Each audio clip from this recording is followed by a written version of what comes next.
आज कली भगवान की कैसी लीला हो रही है। दूसरे के सुख को, संपत्ति को छिना करके हम सुखी होना चाहते हैं। और ये जो सुख है ना, महान दुख के रूप में प्रकट होता है समय पर। संसार में कहीं आश्रय नहीं मिलेगा, कहीं रक्षा नहीं होगी, बचना चाहिए। और ये पैतृक संपत्तियां जो होती हैं, यदि कोई विधान बने, भगवान का अनुग्रह समझना चाहिए। लेस मात्र भी संपत्ति अनधिकार पूर्वक हमारे हिस्से में न आ जाए, बचो उससे। 60 वर्ष सहस्राणी विष्ठायाम जायते कृमि, अथवा तो 60,000 वर्ष तक विष्ठा का कीड़ा बनना पड़ता है। जिस संपत्ति पर अपना अधिकार नहीं, बचो उससे। हाँ, हरिशरणम, जहाँ कलयुग का प्रवेश होता है, सारे अनर्थ हो जाते हैं। फिर वहां पर एक व्यक्ति ने जमीन बेची, जिसने खरीदी, निर्माण करा रहा था, खुदाई करते समय भारी संपत्ति मिल गई उसे। और उसने विचार किया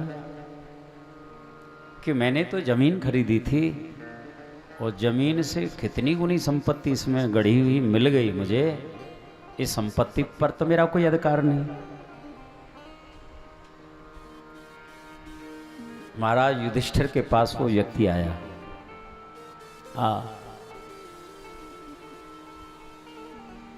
जो विक्रेता था उसने कहा कि देखो जी, मेरी जानकारी में तो थी नहीं वो संपत्ति, मैं तो बिल्कुल अनभिज्ञ था, मालूम ही नहीं।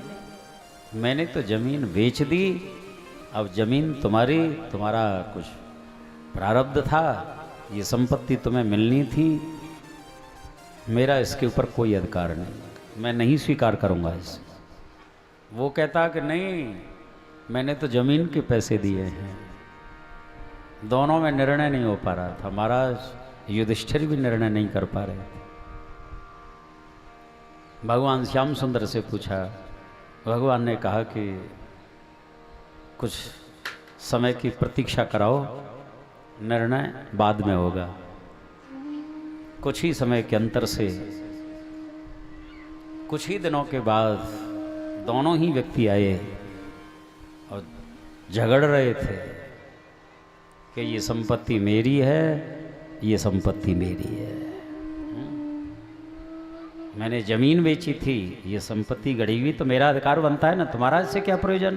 उसने कहा कि नहीं, मैंने खरीद ली तो मेरी है। कहने का तात्पर्य, उसी अंतराल में कलयुग प्रवेश कर गया था वहां पर।